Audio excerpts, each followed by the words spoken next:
ज्ञान कुबेर अड्डा। मैं हूँ सुरभि और आज मैं लेके आई हूँ आपके लिए इंग्लिश का एक बहुत ही इम्पोर्टेंट टॉपिक है टेंस। वीडियो थोड़ी लंबी हो जाएगी तो प्लीज़ वीडियो एंड तक देखिए। एंड में आपको बहुत ही इंटरेस्टिंग वे मिलेगा जिसके थ्रू आप टेंस को पूरे अच्छे तरीके से समझ सकते हो।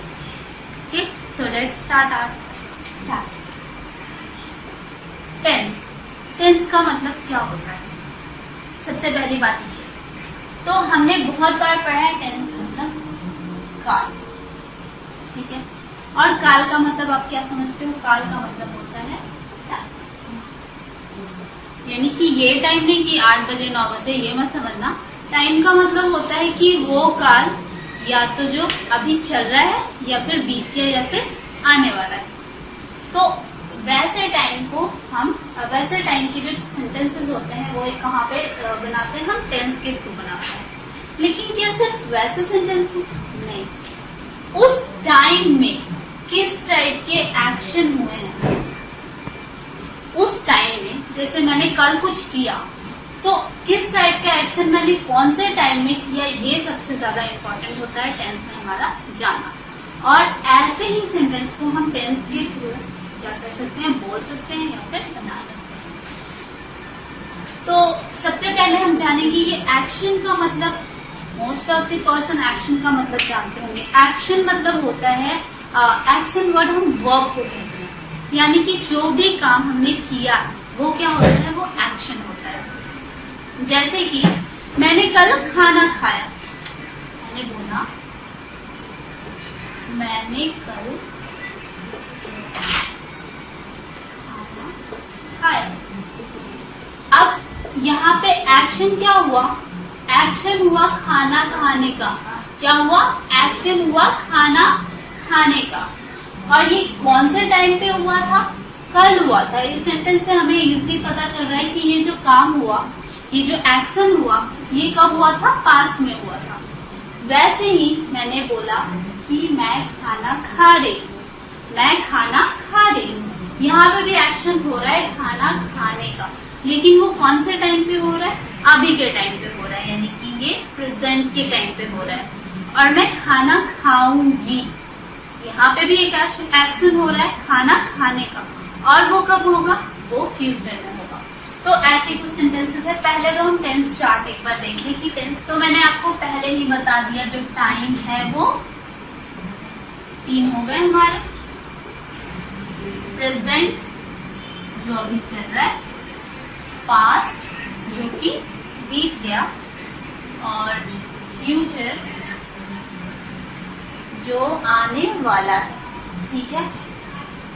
अब प्रेजेंट, पास्ट और फ्यूचर, ठीक है, इसको पहचानने का एक तरीका, सबसे पहले हम हमेशा हेल्पिंग वर्ब के बारे में हमने सुना होगा कि इसके थ्रू हम आइडेंटिफाई कर लेते हैं। तो जो प्रेजेंट में हम हेल्पिंग वर्ब यूज करते हैं वो कुछ ऐसा होता है, डू या डज होता है, इज, एम, आर होता है, और हैव, हैज होता है, ठीक है। यहाँ पे जो यूज होता है पास्ट में वो होता है डिड, यहाँ वाज, वर्ड, और यहाँ पे हैड होता है। सिमिलरली फ्यूचर में भी कुछ अलग होता होगा, तो ये होता है विल और शैल। वैसे शैल बहुत कम यूज होता है, हम आगे भी विल शैल को विल भी शैल भी कर लेते हैं, विल हैव, शैल हैव, इस टाइप से हो जाता है।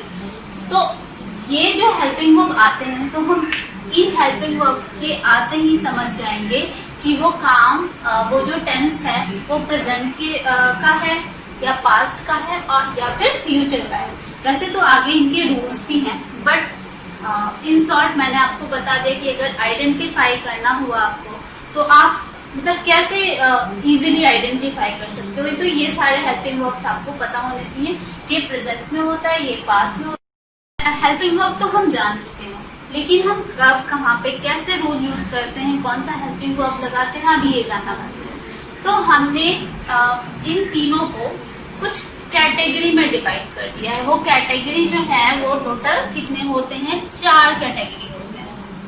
कैटेगरी का मतलब क्या है? हम क्यों चीजों को कैटेगराइज करते हैं? जैसे कि वो चीज एक जैसे है। जैसे हमने साइंस की बुक में चीजों को कैटेगराइज किया गया है। एक जगह एनिमल बॉटनी बताया गया है, एक जगह जियोलॉजी बताया गया है, एक जगह बॉटनी बताया गया है। तो उन सब चीजों में उस टाइप की ही चीजें बताई गई हैं, यानी कि कैटेगराइज किया गया है। वैसे ही हम प्रेजेंट टेंस को 4 टाइप में कैटेगराइज कर रहे हैं। कैटेगराइज का मतलब कि हम एक चीज में एक टाइप की ही सेंटेंसेस को यूज करेंगे। जैसे कि ये हो गया सिंपल। सिंपल को कई लोग इंडेफिनिट भी बोलते हैं, इनडेफिनिट या फिर सिंपल। मैं यहाँ सिंपल ही यूज कर रही हूँ। तो सिंपल प्रेजेंट टेंस, इसका अपना अलग आइडेंटिफिकेशन होता है।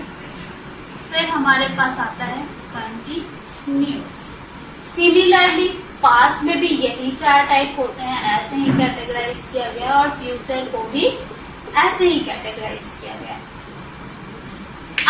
अब हम बात करेंगे कि सिंपल प्रेजेंट टेंस में आखिर किस टाइप की चीजें हम बोलते हैं, कैसे कैटेगराइज किया गया है, आखिर क्या क्या सेंटेंसेस इसमें आते हैं। कि सिंपल प्रेजेंट टेंस के क्वेश्चंस हैं या फिर क्या है, सेंटेंस सिंपल प्रेजेंट टेंस के कैसे आइडेंटिफाई करेंगे। जब हम कुछ ऐसे सेंटेंसेस बोलते हैं जो कि हम रेगुलरली करते हैं, जो हमारा रेगुलर वर्क होता है,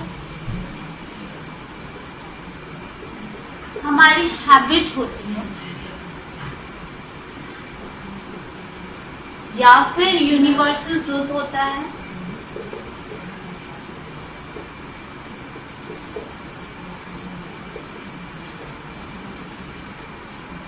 ठीक है। ऐसे सेंटेंसेस को हम सिंपल प्रेजेंट टेंसेस में बोलते हैं। जैसे मैंने बोला कि हम लोग रोज सुबह स्कूल जाते हैं, तो ये क्या है, ये हमारा रेगुलर वर्क है, ठीक है। मैं शाम को फुटबॉल खेलती हूँ, ये मेरी हैबिट है। वो अच्छा खाना बनाती है, ये भी उनकी हैबिट है। तो इस टाइप के सेंटेंसेस जो होते हैं, या फिर यूनिवर्सल ट्रुथ के लिए हम एक एग्जांपल ले लेते हैं जो कि हमेशा से मतलब सबके लिए वही चीज होती है, उसको हम बोलते हैं यूनिवर्सल ट्रुथ। जैसे सूर्य पूरब से निकलता है, तो ये सेंटेंस हो जाएंगे सिंपल प्रेजेंट। अब हम ऐसे सेंटेंसेस बोलेंगे कैसे, उसके रूल है सब्जेक्ट प्लस वर्ब। हमारे पास 2 रूल होंगे, एक तो ये और दूसरा होता है सब्जेक्ट प्लस वर्ब का 5th फॉर्म।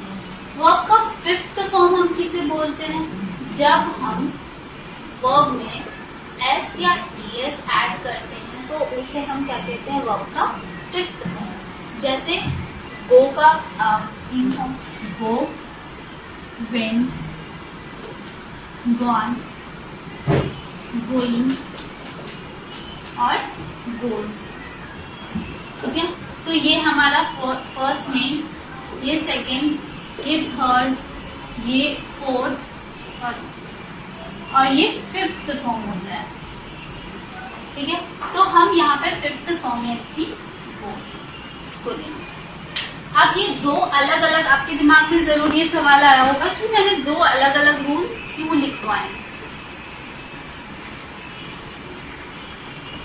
तो 2 अलग अलग रूल इसलिए हैं क्योंकि जब हम ये रूल यूज करेंगे तब हमारा सब्जेक्ट क्या है, सी और टाइप का होगा, और जब हम ये रूल यूज करेंगे तब हमारा सब्जेक्ट कैसा होगा, ही, शी, नेम, इट, हैबिट,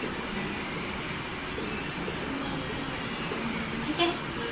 या फिर हम नॉर्मली कह सकते हैं, बचपन से पढ़ा है कि थर्ड पर्सन सिंगुलर नंबर।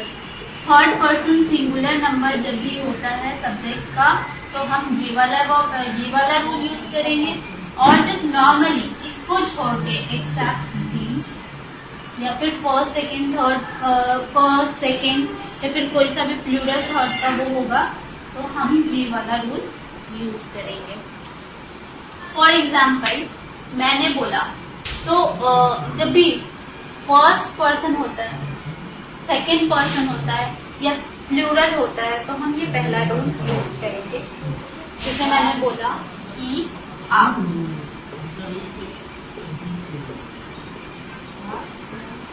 पढ़ाते हो। एक मिनट रुकना। तो फॉर एग्जाम्पल मैंने एक सेंटेंस लिया, आप पढ़ाते हो। आप पढ़ाते हो, यहाँ पे सब्जेक्ट क्या है? सब्जेक्ट है आप। आपका मतलब होता है यू। पढ़ाते हो, एक्शन क्या हो रहा है? पढ़ाने का एक्शन हो रहा है, यानी कि टीच। You teach. अब यही जब मैं बोलूंगी कि सीता पढ़ाती है, तो सीता वहां पे क्या हो जाएंगी? सब्जेक्ट हो जाएंगी। सीता पढ़ाती है, तो सीता जो है आती है, तो यहाँ पे सब्जेक्ट जो है वो कौन हो गई? सीता। सीता जो कि थर्ड पर्सन सिंगुलर नंबर है, ये हमने पहले वाले रूल से बनाया। अब सीता पढ़ाती है, ये दूसरे रूल से बनेगा। कैसे? सीता टीचर्स। अब यहाँ पे टीचर्स क्यों हुआ? ये वर्ब का फिफ्थ फॉर्म था, वो हमने क्यों यूज किया? क्योंकि सीता जो है वो थर्ड पर्सन सिंगुलर नंबर है, इसलिए हमने ये दूसरा रूल यूज किया। चाहे एक और बात है, यहाँ पे अगर कोई ऑब्जेक्ट होता है, जैसे आप हिंदी पढ़ाते हो तो यू टीच हिंदी। सीता हिंदी पढ़ाती है, सीता टीचर्स हिंदी, तो हम ऑब्जेक्ट को एंड में लेते हैं। ओके, तो हमारा जो मैंने बोला था कि लास्ट में मैं कुछ मैजिक बताऊंगी जिसके थ्रू आपका इंग्लिश, मतलब आपका ये टेंस, सिंपल प्रेजेंट टेंस बहुत ही अच्छे से क्लियर हो जाएगा, और जो आपका टेंस फोबिया है वो 100% श्योर है कि खत्म हो जाएगा। तो मैं हर एक सेंटेंस के लिए आपको दूंगी ओनली 10 सेकेंड्स, और 10 सेकेंड्स में आपको सोचना है कि वो सेंटेंस इंग्लिश में कैसे बनेगा। जैसे मैंने बोला, आप हंसती हैं, तो आप बताओ क्या होगा? हाँ, आई एम श्योर कि सबने सोच लिया होगा, यू लाफ। वो लोग खेलते हैं, दे प्ले। मैं हंसती हूँ, आई लाफ। आप लोग उन्हें पढ़ाते हैं, यू टीच देम। हम लोग आप सबके लिए वीडियो बनाते हैं, we make video for you. अभी जैसे हम सेकेंड रूल के लिए बनाएंगे, गीता हमें पढ़ाती है, गीता टीचर्स अस। मेरी माँ टेस्टी खाना बनाती है, my mother makes tasty food. आप लोग हिंदी पढ़ाते हैं, यहाँ पे क्या ये रूल लगेगा? यहाँ पे हम पहला रूल लगाएंगे, क्योंकि आप लोग जो है वो सेकेंड पर्सन है, तो you teach Hindi. Thank you. I hope आप लोगों को क्लियर हो गया होगा। सो नेक्स्ट वीडियो में हम आगे की और भी टॉपिक